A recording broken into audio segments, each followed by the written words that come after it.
এই ত্রিবিধ শ্রেষ্ঠ রত্নকে সর্বপ্রথমে স্মরণ করছি।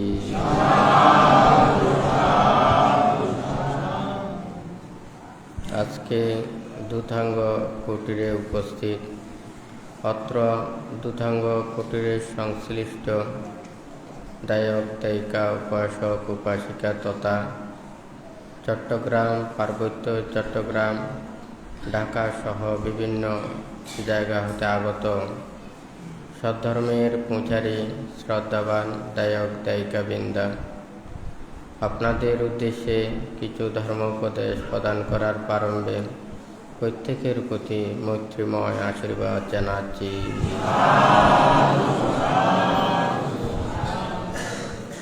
যেই ধর্ম শ্রবণের মাধ্যমে, আচরণের মাধ্যমে, অনুশীলনের মাধ্যমে সকল প্রকার দুঃখ থেকে নিবৃত্তি লাভ করে নির্বাণ সত্যকে উপলব্ধি করা যায়, সেই ধর্ম শ্রবণের পূর্বে প্রত্যেকেই ত্রিরত্নের প্রতি শ্রদ্ধা উৎপন্ন করুন।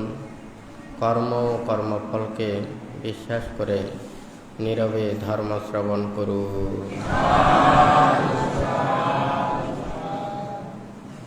বুদ্ধিজ্ঞান লাভের পর বুদ্ধ সুদীর্ঘ ৪৫ বছর যাবৎ মুক্তিকামী সত্যদেরকে উদ্দেশ্য করে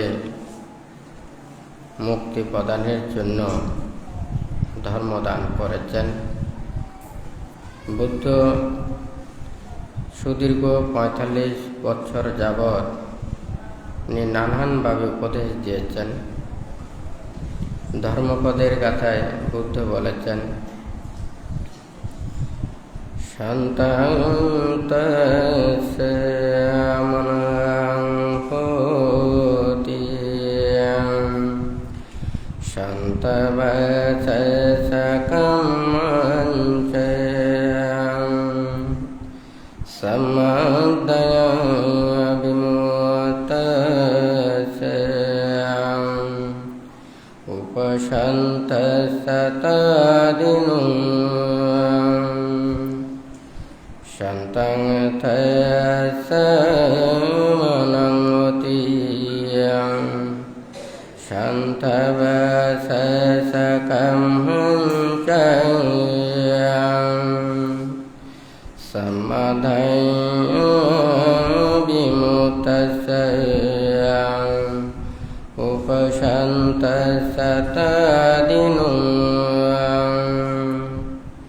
শান্তং তস্য মনঃ পতিয়ং শান্তবচঃ কাম্যং চ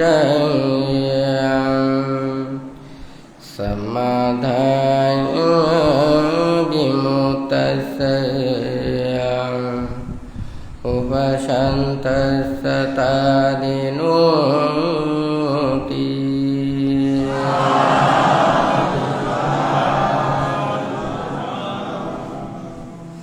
বুদ্ধ এখানে বলেছেন, যিনি সম্যক জ্ঞান দ্বারা বিমুক্ত ও শান্ত হইয়াছেন, তাহার মন, বাক্য ও কার্য শান্ত হয়। আজকে ধর্মপদের এই কথা প্রসঙ্গে বান্তে দেশনা প্রদান করছেন। এখানে বুদ্ধ যে বলেছেন, যিনি সম্যক জ্ঞান দ্বারা বিমুক্ত ও শান্ত হইয়াছেন, এখানে সম্যক জ্ঞানের কথা কি বলেছেন? সম্যক জ্ঞান হচ্ছে চতুরার্য সত্য জ্ঞান, লৌকিক এবং লোকোত্তর জ্ঞান। আর বিমুক্ত হওয়া অর্থাৎ পাপ, কলুষ, সংযোজন, ক্লেশ ধ্বংস করে মুক্ত হওয়া। আর শান্ত বলেছেন মনকে যিনি ধীর, স্থির, শান্ত, দান্ত সমাহিত করতে পেরেছেন তাকে শান্ত বলেছেন।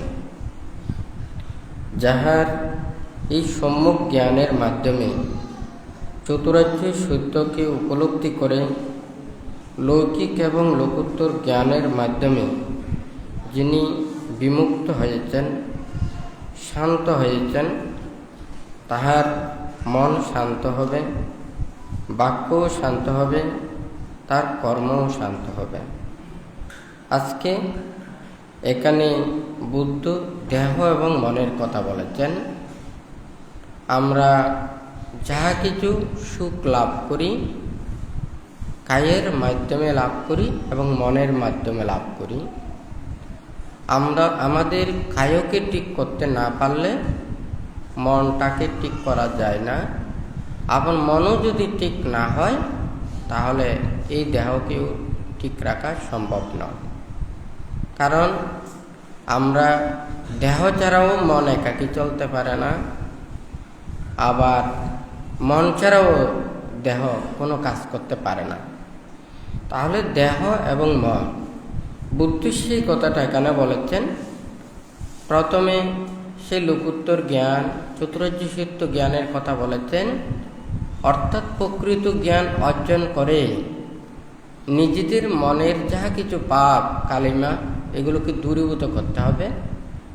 আমাদের মনের মধ্যে যা কিছু লোভ, দেশ, মোহ, হিংসা, বিদ্বেষ এগুলোকে যদি ধ্বংস করতে পারি তাহলে আমাদের কোনো কাজের দ্বারা কোনো পাপ কাজ করা হবে না। বাক্যের দ্বারা আমরা মিথ্যা, বিতা, কটু, ভেদ এগুলো আমরা ভাষণ করব না, এবং সেই মনের দ্বারাও নানান কিছু আমরা খারাপ কোনো কিছু চিন্তা করব না। অর্থাৎ এই দেহ এবং মন একটার সাথে একটা জড়িত। আমরা সবাই সুখ লাভ করতে চাই। কায়েরও সুখ আছে, মনেরও সুখ আছে। আমাদের দেহ যখন দেহের কোনো অসুখ বিসুখ থাকে না তখন অটোমেটিক আমাদের মনেও ভালো লাগে। আবার মনেও যখন আনন্দিত হয় তখন এই দেহেও আমরা সুখ অনুভব করি। অর্থাৎ এই দেহ মন একটার সাথে একটা জড়িত। বুদ্ধির ধর্ম পরিভাষায় নাম, রূপ এবং পঞ্চস্কন্ধকে এইভাবে বর্ণনা করেছেন। তো এখানে যাহা কিছু এখানে শীল, বিনয়, নিয়ম, নীতি যেগুলো এগুলো দিয়েছেন, এগুলো আমাদের কায়কে ঠিক করা। অর্থাৎ এই হাত, পা, দেহ দিয়ে যাহাতে সে পাপ কাজ করতে না পারে। আমরা যদি হাত, পা, দেহ দিয়ে যদি চক্ষু, কর্ণ, নাসিকা, জিহ্বা, কায় এগুলো দিয়ে কোনো প্রকারের যদি আমি পাপ, অন্যায়, অপরাধ এগুলো না করি তাহলে আমরা মনটাকেও স্থির করতে পারবো, মনটাকেও আমরা সংযত করতে পারবো। আমরা কায়ের দ্বারা যদি অন্যায় অপরাধ করি তখন কিন্তু আমরা মনটাকে স্থির করতে পারবো না। অর্থাৎ আপনি যদি অন্যায়, অপরাধ, পাপ করেন, আপনি যেখানে থাকুন না কেন ওখানে শান্তি পাবেন না, সুখ পাবেন না। তাহলে আমাদেরকে এই কায়টাকে ঠিক করতে হবে, বাক্যটাকে ঠিক করতে হবে। এই কায় বাক্যটাকে ঠিক করার জন্য আমাদেরকে শীল, বিনয়, নিয়ম, নীতি এটা আচরণ করতে হবে, অনুশীলন করতে হবে। এবং মনের মধ্যে যাতে পাপ উৎপন্ন না হয় সেটার জন্য আমাদেরকে ভাবতে হবে। তো এই ভাবার মধ্যে হচ্ছে একটা হচ্ছে যে জ্ঞান, আর একটা হচ্ছে প্রজ্ঞা। এই জ্ঞান আর প্রজ্ঞা থাকতে হবে। এখানে বুদ্ধ সেই কথাটা বলেছেন, সম্যক জ্ঞানের মাধ্যমে ওকে বিমুক্ত হতে হবে, ওকে শান্ত হতে হবে। সে যদি মনে করে নিজের প্রকৃত জ্ঞান লাভ না করে, চতুরার্য সত্যকে উপলব্ধি না করে, নিজেকে মুক্ত না করে যদি উনি হন, যে কোনো সময় তার কায়ও শুদ্ধ হবে না, বাক্যও শুদ্ধ হবে না, মনও শুদ্ধ হবে না। আমরা যখন ওখানে একটা রাস্তা দিয়ে যাই, হ্যাঁ, ওখানে কিন্তু রাস্তার ওখানে মানে ধারা আছে, লাইন আছে, হয় নাকি না? তাহলে ওখানে সেই রাস্তা দিয়ে আমাদেরকে গাড়ি যেতে হবে এবং আইন, নিয়ম, নীতি এগুলো মেনে চলতে হবে, হয় নাকি না? তাহলে ওখানে গাড়িটা যাওয়া অর্থাৎ আমাদের এই দেহটা যাওয়া, হ্যাঁ, কিন্তু আমাদের আইন নিয়ম নীতি এগুলো যেমন মেনে চলে, ওটা যেতে হবে, এই রাস্তা দিয়ে যেতে হবে। গাড়িটা যদি ওখানে রাস্তার বাইরে যায় অথবা নিয়ম নীতি এগুলো মতো আচরণ না করে, তাহলে এই গাড়ি যেমন যে কোনো সময় অ্যাক্সিডেন্ট হতে পারে, ঠিক তদ্রূপ এই দেহটাকে পরিচালনা করার জন্য আমাদেরকে এই শীল বিনয় নিয়ম নীতি এটা পরিচালনা করতে হবে, এগুলো আচরণ করতে হবে, অনুশীলন করতে হবে। এখন এটা হচ্ছে যে একটা গাড়ি, কিন্তু আমাদের লক্ষ্যবস্তু লাগবে। আমি কোথায় যাব, নাকি শুধু গাড়িটাকে শুধু একটা জায়গায় শুধু চালাবো, তাহলে এটা আমার লক্ষ্যস্থানে যাওয়া কখনো সম্ভব না। তাহলে আমাদের তাহলে আমাদের দেহটাকে ঠিক রাখলাম, কিন্তু মনটাকে যদি আমরা সম্যকভাবে না রাখি, যেমন মনে করেন আপনি ওখানে কোনো পাপ করেন না, বা অন্য ধরনের খারাপ চিন্তা করেন না, কারো কোনো ক্ষতি করেন না, চুরি করেন না, বেবিচার করেন না, মিথ্যে কথা বলেন না, মদ গাঁজা খান না, তাহলে এই ধরনের সাধারণ সাধু মানুষ, সৎ মানুষ, ভালো মানুষ অনেক আছে। কিন্তু মনের ভিতরে একটা ভাবতে হবে, সেই ভাবটা হচ্ছে যে বড় জিনিস। সে মনের মধ্যে কি ভাবছে, সে লৌকিক ভাবছে নাকি লোকোত্তর ভাবছে, নাকি সংসারের কথা ভাবছে, নাকি জীবনের কথা ভাবছে, নাকি মুক্তির কথা ভাবছে, এটা লাগবে। তাহলে এখানে বুদ্ধ শুধুমাত্র প্রজ্ঞার কথা বলেছেন, জ্ঞানের কথা বলেছেন, এখানে সংসারের ভাবনার কথা বলে নাই। তাহলে ওখানে আমাদের চতুরার্য সত্যকে উপলব্ধি করার জন্য সেই প্রজ্ঞা এবং জ্ঞান দিয়ে আমাদেরকে ভাবতে হবে। মনটাকে আমাদেরকে একটা কাজের মধ্যে রাখতে হবে। মনটা যদি কোনো একটা কাজের মধ্যে না থাকে, তখন মনের মধ্যে নানান কিছু একটা উৎপন্ন হতে পারে, হয় নাকি না? আমরা কোনো একটা জিনিস রাখলে ওখানে যাতে উপরে ময়লা না পড়ে, এটার জন্য আমরা উপরে কি দিই, একটা ঢাকনা দিই, হয় নাকি না? কিন্তু এটা খোলা থাকলে যে কোনো সময় ওখানে ময়লা পড়তে পারে, হয় নাকি না? তাহলে এই মনটাকেও একটা কাজের মধ্যে রাখতে হবে। কারণ জীবন চলার পথে সংসারের যাহা কিছু কর্তব্য কর্ম রয়েছে, সুনির্দিষ্ট সেই কর্ম ব্যতি রেখে আর অন্যান্য নিজের আত্মমুক্তির জন্য যে সময়গুলো নেবেন, সেই সময়ে আপনাকে এই লৌকিক এবং লোকোত্তরের এই চতুরার্য সত্যের জ্ঞান এবং প্রজ্ঞার কথাটা ভাবতে হবে। অর্থাৎ মনে যাহাতে ওখানে জায়গা না পায়। যখন মনটা কোনো কাজ করে না, তখন মনের মধ্যে এক একটা চিন্তা উৎপন্ন হয় নাকি না? তাহলে কায়কে সংযত করা আর মনটাকে সংযত করা।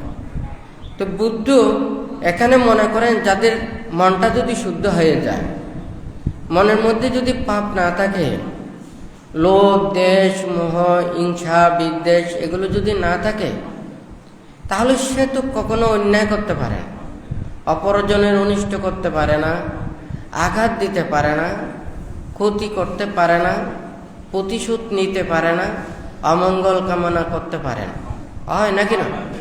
তাহলে কোনোদিন কি যুদ্ধ হবে? কোনোদিন কি মারামারি হবে? কোনোদিন কি হিংসাংসা হবে?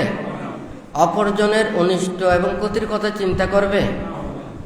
তাহলে আমরা হয়তো বাহ্যিক দৃষ্টিতে অনেক কিছু দেখি, কেহ যদি অন্যায় করে কিংবা অপরাধ করে, তাহাকে আবদ্ধ করে রাখা হয়, এই দেহটাকে রাখা হয়, কিন্তু মনটাকে রাখতে পারে না, হয় নাকি না?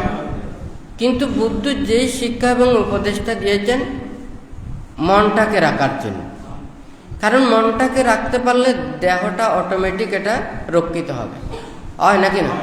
তাহলে এটা একটা মনে করেন কোনো একটা জিনিস আমাদের অসুখ বিসুখ হলে একটা ওষুধ আমরা ভিতরে খাই, আবার কিছু নীতিমালার মাধ্যমে বাহিরে সেবন করি। তো এখানে যেগুলো দেখা যায়, মনে করেন ওখানে ইঞ্জেকশন প্রদান করে, হয় নাকি না? ওষুধ সেবন করে এবং বিভিন্ন ধরনের অপারেশন চালায়, হয় নাকি না? তাহলে আমাদের মনের ভিতরে যে একটা পাপ, সেই পাপগুলোকে যদি আমরা দূরীভূত করতে পারি, তাহলে এই কায়ের দ্বারা আর সে পাপ কাজ করতে পারে না, বাক্যের দ্বারাও সে অন্যায় কাজগুলো করতে পারে না। তো ধর্ম মানুষের সে অন্তরের ভিতরে পাপ ও কালিমাগুলোকে দূরীভূত করার জন্য উপদেশ প্রদান করে। ধর্ম এটা বলে না যে আপনারা কাজকর্ম করবেন না, সেটা কেন বলে না। আপনাদের জীবন কর্মপথে চলতে হলে যে কোনো একটা কাজ করতে হবে, হয় নাকি না? মঙ্গলসূত্রের মধ্যে 38 প্রকার মঙ্গলের কথা যেগুলো দেশনা করেছেন, এখানে প্রতিটা প্রথম থেকে শেষ পর্যন্ত একটা যারা মঙ্গল চায়, কল্যাণ চায়, ভালো চায়, এই 38 প্রকার মঙ্গল কর্মপথ দিয়ে যদি যাহারা চলে, তাহাদের তো কোনোদিন অমঙ্গল হতে পারে না। আমরা যেহেতু সেই মঙ্গলগুলো আচরণ করি না, প্রতিপালন করি না, অনুশীলন করি না, সেই জন্য আমাদের অমঙ্গল হয়, হয় নাকি না? তাহলে ওখানে প্রথম থেকে শেষ পর্যন্ত ওখানে মঙ্গলের কথাগুলো বলেছেন। এখানে মাতা পিতাকে সেবা করা, স্ত্রী পুত্রের ভরণ পোষণ করা, শিল্প বাণিজ্য শিক্ষাগুলো নেওয়া, সৎ পথে চলা, ধর্ম আলাপ করা, ধর্মকর্ম করা, ধর্ম কথা ভাবা, জ্ঞানের কথা ভাবা, হয় নাকি না? তাহলে এখানে অনেক প্রকারের কুশল কর্ম এবং দৈনন্দিন মানুষ সঠিক পথে চলার জন্য অনেক কিছু ওখানে বুদ্ধ উপদেশ দিয়েছেন, হয় নাকি না? তাহলে যার কাছে ধর্ম থাকবে না, তার কাছে কোনো কিছু নেই। মানুষ টাকা হারালে কষ্ট পরিশ্রম করে টাকা পাওয়া যায়, হয় নাকি না? মানুষের যখন নীতি যখন হারিয়ে ফেলে, তখন সেই নীতিকে আবার উদ্ধার করা খুব কঠিন কাজ, হয় নাকি না? সেই জন্য বলা যায় কি, মানুষের অর্থ হারিয়ে গেলে অর্থ পাওয়া যায়, হয় নাকি না? আবার যদি চোখও একটা হারিয়ে যায়, আবার চোখও লাগানো যায়। কিন্তু মানুষের নীতি হারিয়ে গেলে এই নীতিটা পাওয়া খুবই কঠিন, হয় নাকি না? কিন্তু আমরা সেই নীতিকে এত মূল্যায়ন করি না। আমরা বাহ্যিক বস্তু দ্বারাই একজন মানুষকে বড় এবং ছোট মনে করি, হয় নাকি না? যার সান্নিধ্যে যার যত বেশি থাকবে তাদেরকে আমরা বড় মনে করি, হয় নাকি না? যার যত বেশি টাকা পয়সা, ধন দৌলত, অর্থ বিত্ত, প্রভাব ক্ষমতা যার যত বেশি থাকবে, আমরা তাদেরকে বড় করি, বড় মনে করি, হয় নাকি না? এটা হচ্ছে যে পার্থিব। এটা যতক্ষণ পর্যন্ত আপনার শক্তি আছে ততক্ষণ পর্যন্ত আপনার থাকবে, কিন্তু আপনার শক্তি হারিয়ে যাবে, তখন আপনি নাড়াচাড়া করতে পারবেন না, কোনো কিছুই করতে পারবেন না, হয় নাকি না? এমনকি এগুলোকে সবাইকে ফেলে চলে যেতে হবে। কিন্তু আপনার জ্ঞান, প্রজ্ঞা, সততা, সদ্গুণ, সৎকর্ম, এগুলোর মাধ্যমে যা কিছু অপরজনকে বিলিয়ে দিয়েছেন, অপরজনকে সুখ দিয়েছেন এবং নিজেও জ্ঞান লাভের জন্য কর্ম সম্পাদন করেছেন, এইগুলোই কিন্তু ইহজন্মেও থাকবে, পরকালেও এটা কিন্তু আমাদের সাথে যাবে, হয় নাকি না? প্রকৃত জ্ঞানী গুণী মানুষেরা সেই সদত্ব লাভের জন্য মানুষ প্রচেষ্টা চালায়। কিন্তু আমরা আমাদের সেই লৌকিকতাকে পরিত্যাগ সহজে করতে পারি না।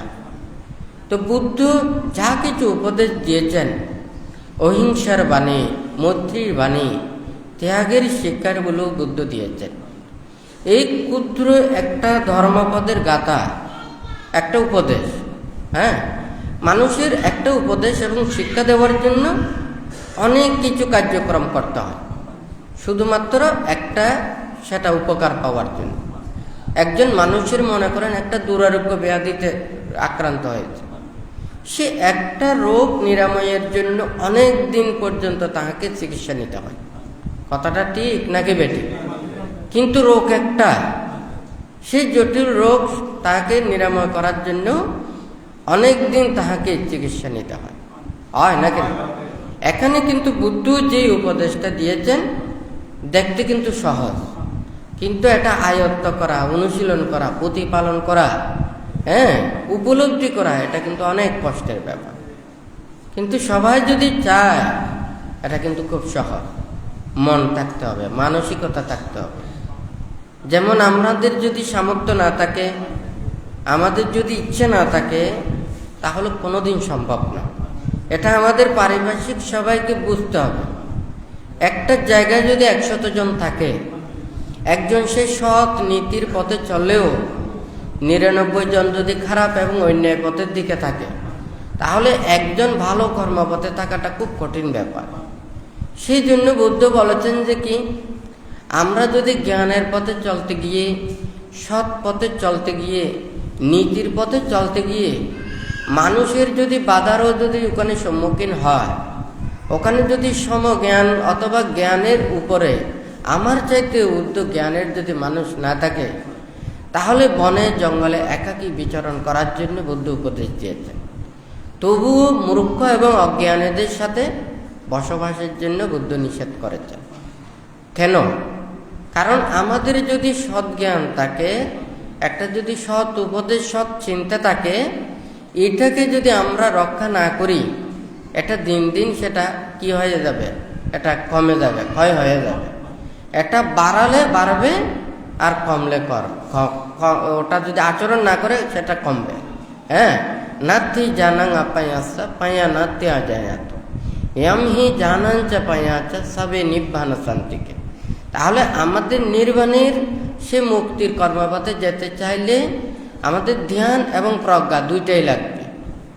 প্রজ্ঞা আমাদেরকে সঠিক পথ নির্দেশনার জন্য একটা পথ দেখায়, আর ওখানে ধ্যানটা হচ্ছে নিজের সে একাগ্রতার মাধ্যমে সে কর্মপত্তার মধ্যে নিজেকে স্থির করে রাখা।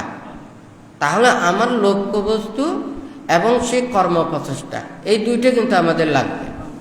একটা যদি থাকে আরেকটা যদি না থাকে, আমি প্রচেষ্টা চালাচ্ছি কিন্তু আমার লক্ষ্যবস্তু ঠিক নেই।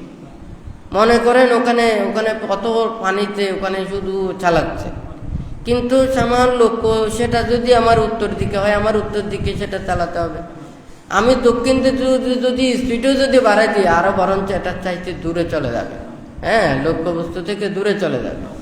ঠিক তদ্রূপ এই লক্ষ্যস্থানের দিকে রাখার জন্য বুদ্ধ এখানে ধ্যান এবং প্রজ্ঞার কথাটা বলেছেন। যেমন মনে করেন এখানে শ্রদ্ধা, প্রজ্ঞা, বুদ্ধ এই কথাটা বলেছেন। হ্যাঁ, বুদ্ধকে যদি আমরা এখানে সবাই এখানে খুঁজলে এখানে বুদ্ধকে পাবো না। হ্যাঁ, তাহলে আমাদের বিশ্বাসটা লাগবে। হ্যাঁ, এই যাহা কিছু উপদেশ দিয়েছেন, শিক্ষা দিয়েছেন, আপনারা কখন কি চিন্তা করেন, কি কাজ করেন, এখানে কি বুদ্ধ দেখে থাকবে? কেউ আপনাকে পাহারা দেবে? তাহলে আমাদেরকে নিজেই নিজেদেরকে পাহারা দিতে হবে। তাহলে আমি যে অন্যায় করব না, পাপ করব না, অকুশল চিন্তা করব না, অকুশল চিন্তা উৎপন্ন করব না, এটার জন্য আমাকে পাহারা তো আমাকে দিতে হবে, হয় না কেন? আপনি যদি ধর্মকে বিশ্বাস না করেন, বুদ্ধির প্রতি শ্রদ্ধা যদি না থাকে, আপনার এই নীতিকে যদি আপনি যথাযথভাবে ধারণ না করেন, তাহলে আপনি মানুষের সামনে আপনি ভালো হয়ে থাকবেন, আপনি যখন মানুষের দূরে থাকবেন তখন পাপ করবেন, অন্যায় করবেন, অপরাধ করবেন, হয় নাকি না? আমরা তো মনের ভিতরেরটা কেউ ওখানে দেখে না, বাহিরেরটা দেখে। বাহিরেরটা দেখে শাস্তি দেয়, বাহিরেরটাকে দেখে মানুষেরা নিন্দা করে, তিরস্কার করে, হয়। হ্যাঁ, কিন্তু ভিতরেরটা চিন্তা করে কেউ কিন্তু ওখানে বলে না, কারণ এটার কোনো প্রমাণ নেই, হয় নাকি না? দেখা যায় না, ভিতরের মনটা দেখা যায় না, বাইরেরটা দেখা যায়, হয় নাকি না? আপনি ওখানে যদি বাইরে অন্যায় করেন, অপরাধ করেন, আরেকজনে দেখলো এ খারাপ কাজ করেছে, হয় নাকি না? তাহলে এই শাস্তি পেয়েছে, মানুষ গণ্য করবে যে খারাপ। কিন্তু একজন মানুষ অন্যায় না করেও তো শাস্তি পেতে পারে। বুদ্ধির সময় সেগুলো দেখা যায় না, হয় নাকি না? অনেকজনকে পুড়িয়ে মেরেছেন। হ্যাঁ, ওনারা ধ্যানে রত ছিল, বাইরে কিন্তু ওখানে শত্রুতামি করে ওকে পুড়িয়ে মেরেছে, হয় নাকি না? বুদ্ধকে অনেক প্রকারের ওখানে অনিষ্ট করার জন্য, বদনাম দুর্নাম করার জন্য নানান প্রকারের চক্রান্ত করেছে, হয় নাকি না? তাহলে কেউ যদি বলে থাকে তো বুদ্ধ অন্যায় করেছে, অপরাধ করেছে, সেই জন্যই তো এগুলো হয়েছে, হয় নাকি না? তাহলে মনের দিকটা একটা আর বাহ্যিক দিকটা একটা। আজকে যদি আমাদের মানুষের মনের দিকটা এটা থাকতো, তাহলে কিন্তু মানুষ কেউ অন্যায় অপরাধ করতো না। কেউ যদি অন্যায় অপরাধ করতো, সে অজান্তে, অজ্ঞতার কারণে, অজ্ঞানের কারণে সেগুলো হয়েছে। কিন্তু মানুষ তো যখন সে ইচ্ছাকৃতভাবে সৎ জ্ঞানে অপরজনের প্রতি আঘাত, কষ্ট, দুঃখ, নানান প্রকারের যেগুলো অন্যায় অপরাধ করে থাকে, তখন কিন্তু আমাদের কোনো প্রকারের ওখানে দ্বিমত কোনো কিছু থাকে না, অর্থাৎ যখন আমরা অন্যায় করি, অপরাধ করি, পাপ করি, আরেকজনের অনিষ্ট চিন্তা করি, তখনই আমাদের লজ্জা পাওয়া উচিত। কিন্তু তখন আমরা লজ্জা পাই না, হয় নাকি না? আমরা যখন অন্যায় কাজ করি তখন আমাদের লজ্জা লাগে না, হ্যাঁ। কিন্তু আমরা যখন শাস্তি পাই, কেউ নিন্দা করে, তিরস্কার করে, তখন কিন্তু আমরা খুব লজ্জা বোধ করি। অর্থাৎ মানুষেরা যা কিছু বাহ্যিক দৃষ্টিতে দেখে, এটাকে নিয়ে মানুষ সমালোচনা করে, কিন্তু মনের বিষয়টা এত মানুষ চিন্তা করে না। আসলে মনটাই তো বড় জিনিস। যারা মনে করেন যুদ্ধ করে, হ্যাঁ, যারা মনে করেন হিংসা করে, যারা পাপ করে, অন্যায় করে, অপরের অনিষ্ট কামনা করে, তাদের মনের মধ্যে যদি কোনো অন্যায় পাপ না থাকতো, তারা কোনোদিন এই পাপ কাজ করতো না, হয় নাকি না? সেই জন্য বুদ্ধ এখানে বলেছেন যে কি, আমাদের ধর্ম মানুষের মনের ভিতরের পাপগুলোকে দূরীভূত করার জন্য হচ্ছে ধর্ম। আর লৌকিক মানুষের জীবন চলার কর্মপথের জন্য আমাদের এই কর্মশিক্ষা, হয় নাকি না? তাহলে আমাদের জীবনে ওখানে চলার জন্য আমাদের চতুর্পত্যের প্রয়োজন, এবং দৈনন্দিন কিছু কাজকর্ম রয়েছে, সেগুলো আমাদের কাজ করতে হবে। এটা আমাদের দেহকে রক্ষা করার জন্য, এগুলোকে আমাদেরকে দিন অতিবাহিত করার জন্য, দেহটাকে রক্ষা করার জন্য আমার এগুলো প্রয়োজন। কিন্তু আমার দেহটাকে পাপমুক্ত করা, মনটাকে পাপমুক্ত করা, এটার ওষুধ কিন্তু আলাদা। অর্থাৎ নৌকায় ওখানে পানির উপরে ভাসমান থাকার জন্য আমাদের ভেলা অথবা নৌকার প্রয়োজন, হ্যাঁ। তাহলে এটা পানির উপরে আমাকে থাকতে হবে। অর্থাৎ আমি যদি মুক্তির কাজও করতে চাই, আমার এই দেহটা লাগবে, হয় নাকি না? তাহলে এই দেহটাকে রক্ষা করার জন্য আমার যতটুকু প্রয়োজন, এই কাজগুলো আমাকে করতে হবে। তাহলে দেহটাকে যাহাতে সুন্দরভাবে সে গঠন করে, সে কর্মগুলো করা। এখন এগুলোকে পরিশুদ্ধ করা। একটা পানি যখন মনে করেন ওখানে দুর্গন্ধ থাকে না, খুব দেখতে পরিষ্কার, কিন্তু জীবাণুমুক্ত নয়, জীবাণুগুলোকে দেখা যায় না, মনের পাপ কালিমাগুলোকেও দেখা যায় না। এখন সেই পানিকে পানির ওখানে দুর্গন্ধও নেই, খুব পরিষ্কার, ফিটকিরি দিয়েও ওখানে পরিষ্কার করা হয়েছে, আর এমনি কোনো দুর্গন্ধ ছাড়া। এখন সবাই ওই পানিটাকে দেখে মনে করবে কি, এই পানিটা খুব ভালো, হয় নাকি না? কিন্তু এই পানি তো জীবাণুযুক্ত হতে পারে, কারণ সেই জীবাণুগুলো তো দেখা যায় না। একজন মানুষকে ভদ্র, নম্র, শান্ত, দান্ত অনেক কিছু দেখা যায়, হয় নাকি না? কিন্তু মনের মধ্যে কার মনের মধ্যে কত পাপ আছে, হ্যাঁ। লোভ, দেশ, মোহকে কতটুকু ক্ষয় করেছে, কতটুকু ধ্বংস করেছে, শীল, সমাধি, প্রজ্ঞার কতটুকু পরিপূর্ণতা অর্জন করেছে, এটা তো দেখা যায় না, হয় নাকি না? কিন্তু বুদ্ধ তো সেই দেখা যাওয়ার কথাটাই বলেছেন, হ্যাঁ। কি বান্তেজি ধর্মপদের কথায় বলেছেন, যিনি সেই চতুরার্য সত্যকে উপলব্ধি করে বিমুক্ত হয়েছেন, শান্ত হয়েছেন, তার কায়, বাক্য, মন তিনটাই শান্ত হবে, হয় নাকি না? তাহলে যার মনটাকে বিশুদ্ধ করতে পেরেছেন, তাহলে কায়, বাক্য, মনও তার শান্ত হবে, হয় নাকি না? সে কোনো পাপ কাজ করতে পারে না, সে মানুষের সামনেও করবে না, মানুষের দূরেও করবে না। কিন্তু যারা যদি মনে করেন লোভ, দেশ, মোহকে ধ্বংস করতে না পারে, মানুষের লজ্জার কারণে হোক, ভয়ের কারণে হোক, নিন্দার কারণে হোক, হ্যাঁ, সে হয়তো ভালো পথে চলার জন্য চিন্তা করবে, কিন্তু সে পাপ মুক্ত নয়, হয় নাকি না? জীবাণুকে যেমন দেখা যায় না, মনের এগুলোকে অবস্থাকেও দেখা যায় না, হয় নাকি না? তাহলে সেই মনেরগুলোকে ধ্বংস করার জন্য আমাদেরকে এই ট্রিটমেন্টগুলো দিতে হবে। একজন মনে করেন ওখানে পানিতে একটা কাপড় ডুবিয়ে রেখেছে সাবান ছাড়া, হয় নাকি না? তা আরেকটা যদি সাবানের পানি দিয়ে হয়, এটা দিয়ে ময়লা উঠবে, কিন্তু যেগুলো সাবান ছাড়া, এগুলো ময়লা উঠবে না, হয় নাকি না? তাহলে সে শান্ত হয়েছে, মনটাকে সে ঠিক করে, যিনি শান্ত হয়েছেন সে প্রকৃত শান্ত। আর যাতে মনটাকে বিমুক্ত করতে পারে নাই, বিশুদ্ধ করতে পারে নাই, তারা প্রকৃত শান্ত নয়, হয় নাকি না? সে অশান্তও হতে পারে, তো এই বুদ্ধ সেই কথাটা বলেছেন, মনটাকে যাতে সে এই চতুরার্য সত্যকে উপলব্ধি করার জন্য, হয় নাকি না?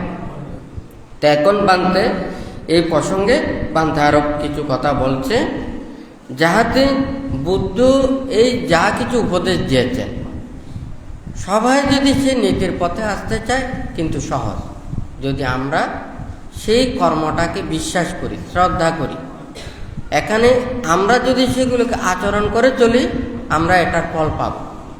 ধাম্য হাবে রক্ষাতি ধাম্মাচারী, ধর্ম আমাদেরকে রক্ষা করবে যখন আমরা ধর্ম আচরণ করব। আর যদি আমরা আচরণ না করি, তাহলে আমাদেরকে ধর্মও রক্ষা করতে পারবে না। এখন যদি আমরা লৌকিক দৃষ্টিতে আমরা বলি, এখন কেউ যদি বলে যে না, আমি শীল পালন করি, আমি নীতির পথে চলি, আমি ধর্ম কথা ভাবি, সৎ পথে চলার জন্য চিন্তা করি, আমি তো টাকা পয়সা, ধন দৌলত, গাড়ি বাড়ি, নানান কিছু এগুলো তো করতে পারবো না, আমি তো এগুলোর জন্য ধর্ম করছি না, আমি ধর্ম করছি আমাদের নিজের মনের বিশুদ্ধতা অর্জনের জন্য। একজন মধ্যে একটা পরিবারের মধ্যে যদি দিনে এনে দিনেও খায়, তাদের ছেলে মেয়েরা তারা যদি প্রত্যেকে যদি সৎভাবে যদি চলে, এখানেও কিন্তু শান্তি আছে, হয় নাকি না? কিন্তু টাকা পয়সা, ধন দৌলত, অনেক কিছু আছে, অনেক শক্তি আছে, অনেক প্রভাব আছে, কিন্তু স্বামী স্ত্রী ছেলে মেয়ের নেই কোনো শ্রদ্ধা, ভক্তি, বিশ্বাস, আস্থা, এখানে কোনো শান্তি নেই। কিন্তু আমরা তো সেই ধর্ম আচরণ করছি, আমরা ধর্ম জ্ঞান লাভের জন্য, সুখ পাওয়ার জন্য, শান্তি পাওয়ার জন্য।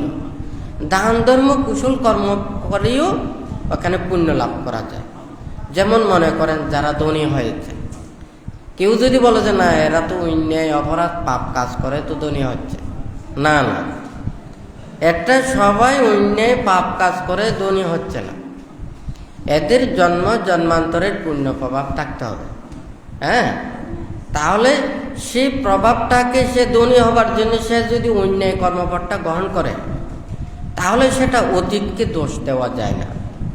অর্থাৎ আপনারা দান ধর্ম কুশল কর্ম করবেন, আপনারা যদি বলেন যে না আমরা ধনী হব, কিন্তু প্রার্থনা করেন না আমি শীলবান, জ্ঞানী, ধার্মিক, সৎ মাতা পিতা লাভ করবো, এটা নয়, আমি ধনী হব, তাহলে ধন যখন ওখানে পাবে, নানান প্রকারের অন্যায় অপরাধ পাপ, নানান ধরনের মিথ্যা, এই অপকর্মে আপনারা জড়িত হয়ে যাবে।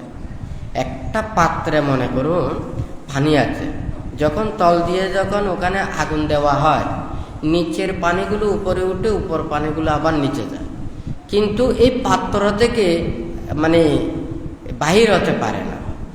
ঠিক তদ্রূপ এই পৃথিবীর মধ্যেও 31 প্রকার লোকভূমির মধ্যে মানুষ যখন কষ্ট পায়, সে কষ্ট সহ্য করতে না পারে, তখন দান ধর্ম কুশল কর্ম করে সে ধনী হবার জন্য চিন্তা করে, সে এই সৎপুণ্য কর্ম করে আবার ধনী হয়, ধনী হয়ে সে আবার পাপ কর্ম করে, অন্যায় করে আবার নরকে যায়, নরক থেকে কষ্ট পেয়ে আবার সুখ। আপনারা বসেছেন, প্রথমে মনের আনন্দে সুখে যার যার আসনে বসেছে, কি আরাম হয় নাকি নয়? তারপরে দেখা যাচ্ছে যে ওইভাবে বসতে বসতে ওখানে ব্যথা বেদনা শুরু হয়েছে, হয় নাকি না? আবার পাটা ঘুরে গেছে, আবার ওইদিকে যখন ব্যথা হয়েছে ওই আবার জায়গায় বরাবর এসেছে, হয় নাকি না? এই 31 প্রকার লোকভূমিতেও এই সুখ দুঃখের গতিও এইভাবে চলতেছে। এখন যদি দান ধর্ম কুশল কর্ম করে, আপনারা যদি শীলবান, জ্ঞানবান, প্রজ্ঞাবান, নির্বাণ, মুক্তি এগুলোর জন্য যদি আপনারা কামনা না করে, আমি যাতে ধনী হই, আমি যাতে রাজা হই, হয় নাকি না? রাজা হলে কি দশা দেখতে পাচ্ছেন না? অতীতের গুলো ওখানে ইতিহাস আছে না, আছে নাকি না? আবার ধনী হলে কি ধরনের হচ্ছে সেটাও আপনারা দেখতে পাচ্ছেন না, হয় নাকি না?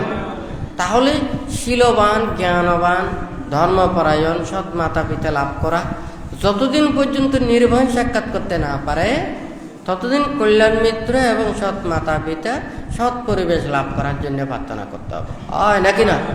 এখন আমরা তো সরাসরি তো ওখানে আমরা ধনী হতে চাই, রাজা হতে চাই, তাহলে এই কর্মভারটা যখন সে করে, সে আবার ওই সুখ ভোগ করার জন্য আবার পাপ কাজ করতে হবে, অন্যায় করতে হবে, অপরাধ করতে হবে, হয় নাকি না? সেই অপরাধ কর্ম করে আর তাহাকে আবার নরকে যেতে হবে।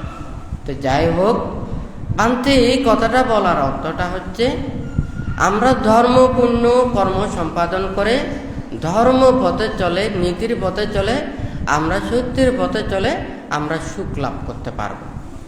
টাকা পয়সা, ধন দৌলত, প্রভাব ক্ষমতা, নানান কিছু এগুলো লাভ করে ওখানে শান্তি নেই। আমাদের এই দেহটাকে ঠিক রাখার জন্য এই যে সারথীনাথ জায়গা, হয় নাকি না? আমরা যদি মরেও যাই লাগবে যে ওই সারথীনাথ জায়গা, হয় নাকি না? আবার এই সারথীনাথে এই দেহটা যখন পচে যাবে, নষ্ট হয়ে যাবে, তখন ওই সারথীনাথের জায়গারও আর প্রয়োজন হবে না, হয় নাকি না? তাহলে এই দেহের সুখের জন্য, শান্তির জন্য, ভোগময় সুখের জন্য যদি পুরো পৃথিবীও যদি এখানে দেয়া হয়, তাহলে আপনি আজীবন ওখানে সুখ লাভ করতে পারবেন। অর্থাৎ এই চক্ষু দিয়ে পৃথিবীর কত রূপ রং বৈচিত্র্য নানান কিছু আছে না, এইগুলো দেখে কি শেষ করতে পারবেন? 31 প্রকার লোকভূমির এগুলো দেখে কি শেষ করতে পারবেন? তো এখানে জ্ঞানের তো এখানে অভাব নেই। এতগুলো এই জ্ঞান বিদ্যা এগুলোও শেষ করতে পারবেন।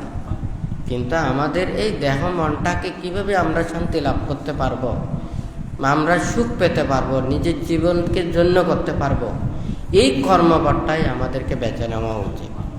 যারা ধর্মকে অবহেলা করে, নীতিকে যারা ছাড়িয়েছে, তারা একদিন না একদিন এই কর্মের ফলটা ভোগ করে, কিন্তু হয়তো তাহাদের জ্ঞান উৎপন্ন হয় না।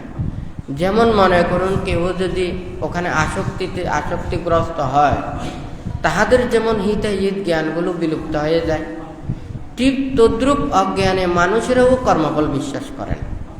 সে বলেছে আমি এত টাকা পয়সা দ্বন্দ্ব লাভ করেছি, এগুলো তো আমার কষ্ট পরিশ্রমের মাধ্যমে আমি লাভ করেছি, আমি কষ্ট পরিশ্রম না করলে আমি এগুলো কিভাবে লাভ করতাম?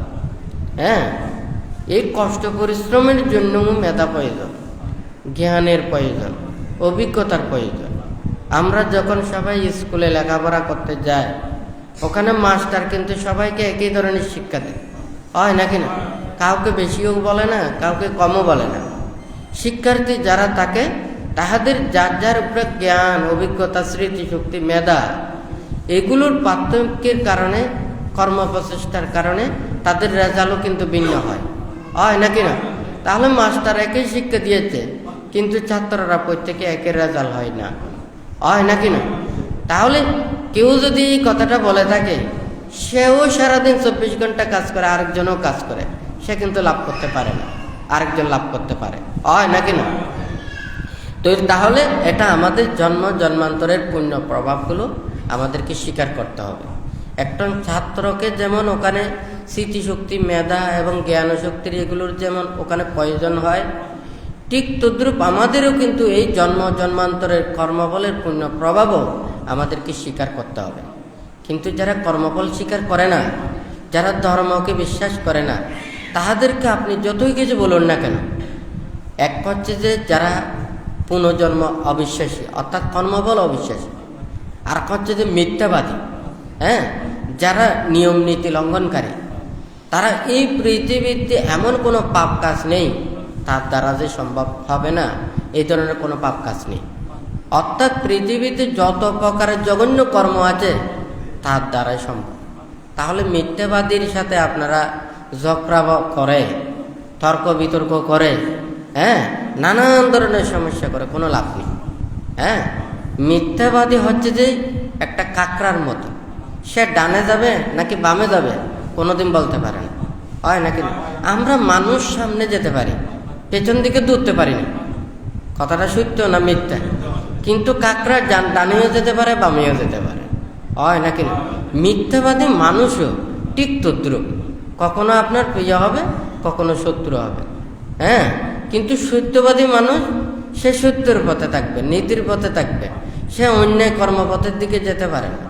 ধর্ম আমাদেরকে সবসময় সঠিক কর্মপথ দেখায়, অন্যায় কর্মপথের দিকে যেতে বারণ করে, হয় নাকি না? তাহলে ধর্ম সবসময় মানুষকে নীতিপথে চলার জন্য চেষ্টা করায়। হয় নাকি না? আর যার কাছে ধর্ম থাকবে না, নীতি থাকবে না, সে পৃথিবীতে সকল ধরনের পাপকর্ম উদ্ধারে সম্ভব। হয় নাকি না? কোনো সময় যদি কোনো একটা কথা হয়, যেই দেখা যায় মিথ্যাবাদী, অন্যায়, অপরাধ, পাপকর্মে নিয়োজিত, সেই ক্ষেত্রে বাক বিতণ্ডা না করে নীরবতাই সবচাইতে ভালো। হ্যাঁ, যেমন মনে করুন একজন খুবই মিথ্যাবাদী, তাহলে আমি তার সাথে কথা বললাম, সে আরেক দিকে বলে হলো বানতে এই কথাটা বলেছে। যাহা কিছু বলা মানুষের সামনে বলতে হবে। হয় নাকি না? বানতে যাহা কিছু আদেশ, উপদেশ এবং শিক্ষাগুলো দিয়ে থাকে, নীতিমালাগুলো দিয়ে থাকে, সবগুলো মানুষের সামনে দিয়ে থাকে। কেন? যাহাতে বানতে কি বলেছেন, কি শিক্ষা দিয়েছেন, কি উপদেশ দিয়েছেন, সবাই যাতে শুনে। যে কোনো একটা আমি যদি নীতিমালা দিই, যে প্রতিটা প্রতিষ্ঠানের কি ধরনের নিয়ম আছে, ভান্তের যারা শিষ্যরা রয়েছে, ভিক্ষু সমন রয়েছে, তাদেরকে কিভাবে ভান্তে উপদেশ দেওয়া হয়, যে শিক্ষাগুলো দেওয়া হয়, এটা কিন্তু শুধু তাদের সামনে না, এটা দায়ক, দায়িকা, উপাসক, উপাসিকা সবার সামনেই দেওয়া হয়। এখানে বুদ্ধ ৪৫ বছর যাবৎ যে ধর্ম দেশনা দিয়েছেন, এখানে ত্রিপিটকের মধ্যে গঠিত আছে। ওখানে ত্রিপিটকের মধ্যে এমন কোনো লেখা আছে, এই ত্রিপিটকের এটা পড়তে পারবে না কেউ, এটি শিক্ষা নিতে পারবে না, অধ্যয়ন করতে পারবে না, ত্রিপিটকের এমন কোনো পাতায় আছে? তাহলে বুদ্ধির ধর্ম, দর্শন, শিক্ষাগুলো নেওয়ার জন্য যারা বিভিন্ন জ্ঞানী, গুণী, জ্ঞান চর্চা করার জন্য চিন্তা করে, তাহলে বুদ্ধির সমস্ত উপদেশগুলো, তারা শিক্ষাগুলো, এগুলো নেওয়ার জন্য চেষ্টা করেছে। হয় নাকি না? নালন্দা বিশ্ববিদ্যালয় সহ পরবর্তীতে যেগুলো এবং অতীতেও যেগুলো শিক্ষাকেন্দ্র ছিল, তাহলে বুদ্ধির এই ৪৫ বছর ধর্ম উপদেশগুলো সবগুলো ওখানে আছে। তাহলে কেউ যদি বলে থাকে বুদ্ধের এই উপদেশ পড়তে পারবে না, শিক্ষা নিতে পারবে না, এইটুকু রাখতে পারবে না, এগুলো কি ধরনের কথা? আমরা আমাদের বুদ্ধির এই বুদ্ধির নীতিমালাগুলো, বুদ্ধির শিক্ষাগুলো, বুদ্ধির জ্ঞানগুলো, প্রজ্ঞাগুলো, এখানে কি কাউকে ওখানে মুষ্টিবদ্ধ রাখার জন্য কি বুদ্ধ বলেছে? হ্যাঁ, সবাই সকল ধর্মগুলোকে মানুষের কাছে বোঝানোর জন্য, শিক্ষাগুলোকে মানুষের কাছে দেওয়ার জন্য। তাহলে সেই শিক্ষাটা নিয়ে মানুষের আচরণ করবে, অনুশীলন করবে। আমরা যদি বুদ্ধির সে নীতি, আদর্শ, শিক্ষা, মন, মানসিকতা, দর্শন, চিন্তা, চেতনাগুলো আমরা মানুষের কাছে যদি দিতে না পারি, তাহলে ধর্মের প্রতি শ্রদ্ধা, ভক্তি, বিশ্বাস কোথা থেকে জাগ্রত হবে? হয় নাকি না? একটা ফুলের আবেদন নিবেদন কখন হয়? ফুল থেকে যখন সুগন্ধ বের হয়। কথাটা সত্য না মিথ্যা? তাহলে সেই ফুলটা যতই সেটা দেখতে কিঞ্চিত কর হোক না কেন, সেই গন্ধটা যদি মানুষের মনকে আন্দোলিত করে, একটা বেলি ফুল, হয় নাকি না? তাহলে সেই ফুলটা দেখতে ছোট, সেই সুগন্ধ মানুষের মনকে আন্দোলিত করে, হয় নাকি না? তাহলে সেই বেলি ফুলকে সবাই পছন্দ করে, হয় নাকি না? কৃষ্ণচূড়া ফুল গাছে যখন ফুল ফোটে, তখন গাছটা অনেক দূর থেকে দেখা যায়, হ্যাঁ, খুব সুন্দর লাগে, কিন্তু এই ফুল দিয়ে মানুষ অভিনন্দন করে না, হয় নাকি না? তাহলে ঠিক তদ্রূপ বুদ্ধ যা কিছু উপদেশ দিয়েছেন, শিক্ষা দিয়েছেন, বুদ্ধির আদর্শগুলো আমাদের মানুষের কাছে পৌঁছাতে হবে। সে অহিংসার বাণী, মৈত্রীর বাণী, ত্যাগের বাণী, নির্বাণ এবং মুক্তির কর্মপথে যাওয়ার সে শিক্ষাগুলো আমরা যদি মানুষের কাছে এগুলো যদি না দিই, তাহলে মানুষের শ্রদ্ধা কোথা থেকে বৃদ্ধি পাবে? মানুষের অশ্রদ্ধা, অভক্তি, নিন্দা, তিরস্কার, অপবাদে এটা ভরপুর হয়ে যাবে। একটা যখন পোশাক ময়লা আবর্জনা পূর্ণ হয়ে যায়, তখন এই পোশাক আমরা পরতে চাই না। যখন সেই পোশাকটা পরিষ্কার পরিচ্ছন্ন, অচিত্র থাকে, তখন সেই পোশাকটা ওখানে পরতে চায়, হয় নাকি না? তাহলে আমরা চাই, যারা এই মনের ভিতর থেকে পাপ দূরীভূত করতে চায়, মুক্তির পথে আসতে চায়, কায় বাক্য মনটাকে শুদ্ধ করতে চায়, তাহলে এই বুদ্ধির অমৃত, ত্যাগের এবং অহিংসার বাণীকে ধারণ করতে হবে। এখানে জাত, কুল, বংশ, গৌরব, কোনো ধরনের এগুলো আলাদা কোনো ভেদাভেদ নেই। বুদ্ধ যখন ধর্মদান দিয়েছেন, তখন ওখানে নানান ধরনের ওখানে জাতি সম্প্রদায় ছিল, হ্যাঁ, তখন রাজায় রাজায় যুদ্ধ করেছে, হ্যাঁ, মানুষে মানুষে সংঘাত করেছে, হয় নাকি না? বুদ্ধির সমকালীন ওখানে রাজা রাজা যুদ্ধ করে নাই? করেছে নাকি করে নাই? তখন ওখানে মানুষ মানুষের মধ্যে সংঘাত সৃষ্টি হয় নাই? তখন কি অন্যায়কারী ছিল না? তখন বুদ্ধ এবং বুদ্ধ প্রমুখ শিষ্যরা ওনারা তো কোনো ধরনের দ্বন্দ্বে ছিল না, ওনারা কোনো রাজার কোনো পক্ষপাতিত্ব ছিল না। হ্যাঁ, ওখানে কোনো গ্রামে গঞ্জে মানুষের সংঘাতের মধ্যে ছিল না। বুদ্ধ এবং বুদ্ধ প্রমুখ ভিক্ষু সংগ্রাম নিষ্কলুষ নিষ্পাপ সাধু সৎপুরুষের জীবনচর্চার কর্মপথে আত্মমুক্তির কর্মপথ দিয়ে ওনারা চলেছেন। ওনারা নিজেদের ধৈর্য সহ্য সে ত্যাগ এগুলোর মাধ্যমে ওনাদের কর্মপথে রয়েছে। বুদ্ধ এবং বুদ্ধ প্রমুখ শিষ্য ভিক্ষু সংঘরা ওনারা প্রতিনিয়ত এই ত্যাগের কথা ভেবে ধ্যান ভাবনা করে শীল সমাধি প্রজ্ঞার চর্চা করেছেন। বুদ্ধি এবং বুদ্ধ প্রমুখ ভিক্ষু সংঘের সান্নিধ্যে যারা দায়ক দায়িকা উপাসক উপাসিকারা এসেছেন তাহাদেরকে পঞ্চশীল দিয়েছেন, অষ্টশীল দিয়েছেন, ধ্যানময় কর্মের উপদেশগুলো দিয়েছেন। ওনারা এই কর্মপথ দিয়ে ওনারা চলেছেন। হয় নাকি? কোথায় বুদ্ধ কিভাবে ধর্ম দান করেছেন, উপদেশ দিয়েছেন, আজকে আমরা কোন ধর্ম আচরণ করছি? ভান্তে কেন সবার সামনে এই কথাগুলো বলে? এখানে ভান্তে অনেক সময় বলেছে, অনেক মানুষ এটা মুক্তির পথে আসতে চায়, দায়ক দায়িকা উপাসক উপাসিকারা মুক্তির পথে আসতে চায়, কিন্তু আমরা পরিবেশ পাই না, আমরা মানুষের সেই ব্যবস্থাপনা পাই না, মানুষের মূল্যায়নগুলো পাই না। সেই জন্য অবমূল্যায়নের কারণে অনেকজনে সেই কর্মপথে আসতে চায়, অনেকজন ভিক্ষু সমন হতে চায়, সেই পরিবেশগুলো থাকে না, সেই জন্য ওখানে আসতে চায় না। মানুষেরা যখন অজ্ঞতা অজ্ঞানতার কারণে অশ্রদ্ধা অভক্তি নিন্দা তিরস্কার অপবাদ তুচ্ছ তাচ্ছিল্য নানান ধরনের ঘাত প্রতিঘাত এগুলো সৃষ্টি করলে কে সংসার ছেড়ে এখানে ব্রহ্মচর্য জীবনে আসবে বলুন তো? হয় নাকি না? সে বলবে যে আমি সংসারের মধ্যে থাকতে আমি অনেক ভালো ছিলাম, আমাকে কেউ কোনো কিছু বলতে পারতো না, আমি ভিক্ষু সমন হয়ে গেলাম, আমার কোনো কিছু ওখানে আমার একজন দিনে আনি দিনে খাই যে একজন ওই দৈনন্দিন কর্মচারীর সাথেও আরও বেশি নিন্দে তিরস্কার অপবাদ তুচ্ছ তাচ্ছিল্য মানুষের কাছ থেকে পেতে হয়। কথাটা সত্য না মিথ্যা? মানুষ মুক্তির পথে আসতে চায় না, সে কথাটা ঠিক নয়, কিন্তু এই মুক্তির অর্থটা আমরা বুঝি না, আচরণ করি না, প্রতিপালন করি না, আমরা ভাবি না, এটার মূল্যায়নটুকু আমরা বুঝতে চেষ্টা করি না, সেই জন্য ওখানে মুক্তির পথে আসতে চায় না। তো ভান্তে যেহেতু বলেছে যে যদি এমন একদিন সময় হয় মানুষের মধ্যে যদি জ্ঞান উৎপন্ন হয়, প্রজ্ঞা উৎপন্ন হয়, তাহলে হাজার হাজার মানুষেরা সংসার পরিত্যাগ করে ব্রহ্মচর্য জীবনে এসে শুদ্ধ পরিশুদ্ধময় জীবন আচরণের জন্য চিন্তা করবে। হয় নাকি না? তখন আমি তো আর দুইটা কথা বলতে পারবো না। হ্যাঁ, তাহলে তো আমাকে সবাইকে একই কর্মপথের আমাকে শিক্ষাটা দিতে হবে। কথাটা সত্য না মিথ্যা? কিন্তু আমি যদি সেই উপদেশগুলো ওখানে দিতে না পারি, সেই পরিবেশ সৃষ্টি করতে না পারি, এগুলো যদি নিয়ন্ত্রণ করাতে না পারি, তাহলে এটা কোনোদিন বাস্তবায়ন করা সম্ভব নয়। সেই জন্য ভান্তে যাহা কিছু নীতিমালাগুলো, যেমন মনে করেন এখানে নিয়মগুলো আছে, ওখানে সাইনবোর্ড আছে না, আছে নাকি নেই? অথচ সেই নিয়মগুলো আবার সব জায়গায় নেই। এখানে যে নিয়মগুলো কিন্তু ওখানে আছে। হয় নাকি না? আমাদের যারা ভিক্ষু সমনেরা কিভাবে চলেন, ভান্তে কিভাবে নীতিমালাগুলো দিয়েছেন, উপদেশগুলো দিয়েছেন, আপনারা অনেকজন এখানে অস্থায়ীভাবে প্রবজ্য নিয়েছেন, অস্থায়ীভাবে উপসম্পদাও নিয়েছেন, ভিক্ষু হয়েছেন। হয় নাকি না? আপনারা এগুলো জানেন যে আমাদের কিভাবে নিয়ম নীতি শিক্ষাগুলো। কথাটা ঠিক নাকি বেঠিক?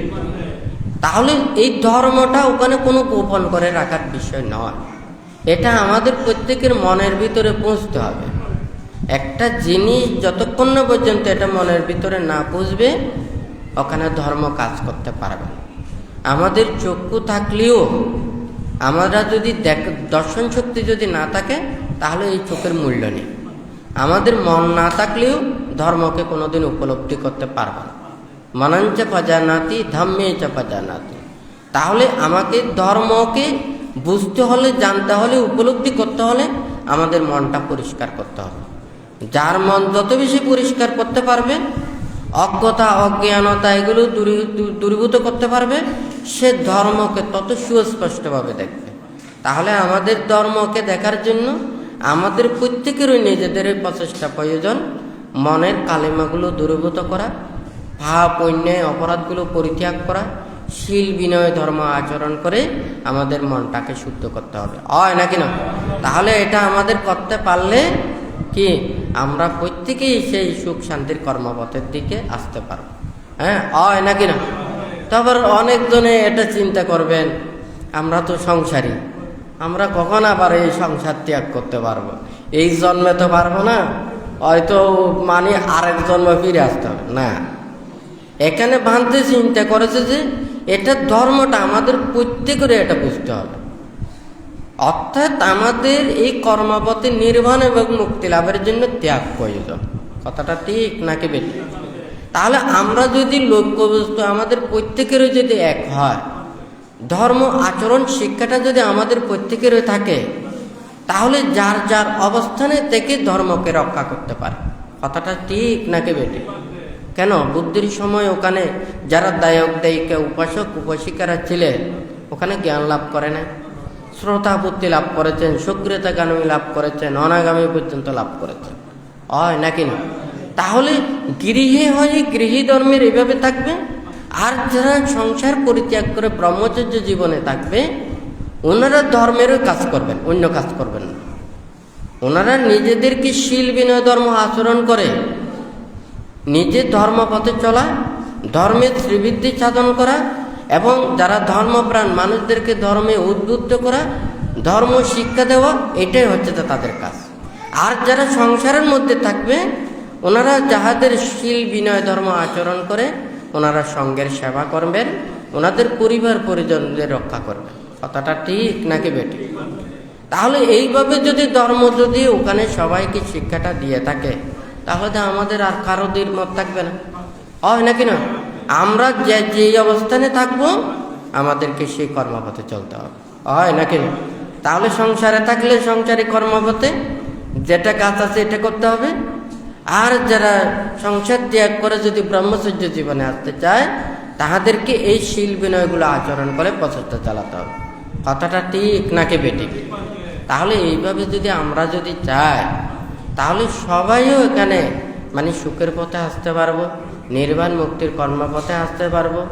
দেশ সমাজ রাষ্ট্র বিশ্ব আর এখানে কোনো যুদ্ধ থাকবে না, মারামারি থাকবে না, হিংসা থাকবে না, নানান প্রকারের যা কিছু এখানে ক্ষতি, এগুলো মানুষের মধ্যে হবে না।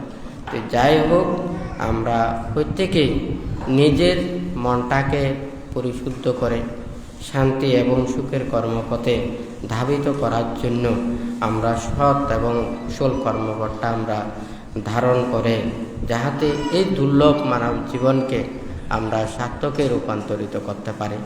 যতদিন পর্যন্ত আপনারা নির্বাণ সাক্ষাৎ করতে না পারেন, যতদিন পর্যন্ত সেই নির্বাণ সত্যকে উপলব্ধি করতে না পারেন, ততদিন পর্যন্ত কল্যাণ মিত্রদের সান্নিধ্য থেকে সৎ মাতা পিতা, সৎ জ্ঞানী গুণীর সান্নিধ্য লাভ করে শীলময় জীবন ধারণ করে আপনারা যারা হাতে প্রত্যেকেই অচিরেই মানে নির্বাণ এবং মুক্তি লাভ করতে পারেন, সেই রূপে মনের মধ্যে শ্রদ্ধা উৎপন্ন করে বুদ্ধ ধর্ম সংঘের কাছে আশীর্বাদ প্রার্থনা করে 3 বার সাধুবাদ প্রদান করুন।